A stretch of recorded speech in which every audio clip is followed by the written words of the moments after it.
It is, of course, very humiliating, and people here, I think, frankly, are in shock. I mean, this country was one of the fast-growing economies of Europe. You had super wealthy people created over the last 10 years. You had housing prices here soaring over the last few years. You know, this country had gone from being sort of the backwater of Europe and a Nordic island to becoming a powerhouse, and that was seen by the number of people who were investing overseas. It was seen in the huge wealth that was created here, and then to have your prime minister, I think probably the first prime minister anywhere in the world to say that their government, the actual country could go bankrupt, and then having to go cap in hand to the Russians.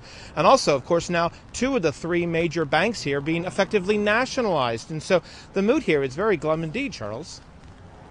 Okay, now why does what's happening to one of Europe's smallest economies, and let's not forget that Iceland isn't even a member of the EU, let alone the Eurozone, why does it actually matter to the rest of us? It's very important to look at what's happening in Iceland. It's a bit of a microcosm of what could happen in other countries.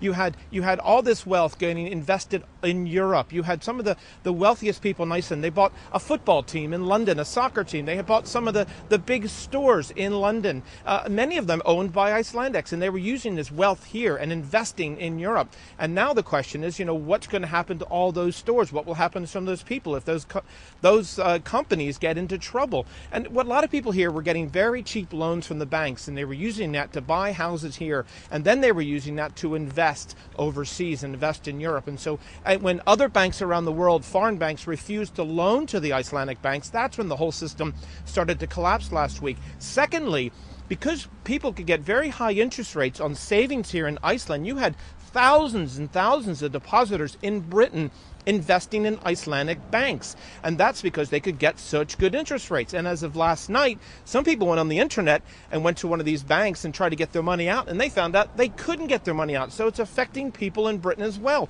who cannot get their life savings.